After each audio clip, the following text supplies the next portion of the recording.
Et puis journée portes ouvertes à l'OL hier, le club rhodanien qui change d'équipementier cette saison a organisé une grande braderie en permettant aux supporters de se mettre dans la peau des pros. Sophie Valsecki, Patrick Perel. Il y avait comme un air de Coupe du Monde hier à Gerland. La vuvuzela, désormais il faudra s'y faire. Pour la prochaine saison, ça va chauffer. Allez l'OL! Les fans de l'Olympique lyonnais découvrent l'envers du décor, à commencer par le banc de touche et là, on se prend à rêver. J'imagine mon fils plus tard là, sur le terrain. Et l'ambiance réveille le dieu du stade qui sommeille en chaque supporter. Donc je ne sais pas si vous vous en rappelez de mon but magnifique qui est venu de la droite par là-bas. Direction les vestiaires, et là, ça se mérite de marcher sur les traces du goal Lloris. Non. Moi, c'est Leron, Linalo, Combin, Marteleur.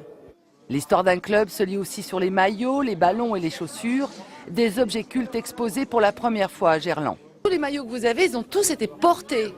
Dans ma collection, on va dire les 3/4. Ouais. Et les joueurs, ils vous en donnent ? Parfois.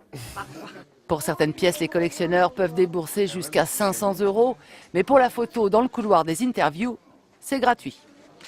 On a l'impression d'être un joueur de foot professionnel là ?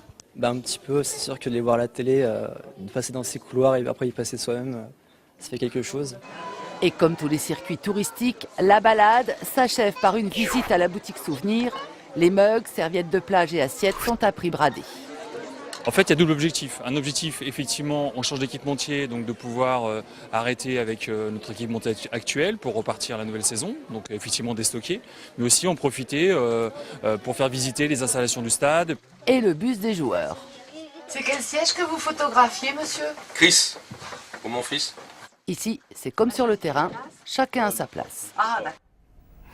Le triomphe de l'arc maintenant. En Haute-Savoie, Patricia Stalder pratique et enseigne le kyudo, un art martial japonais millénaire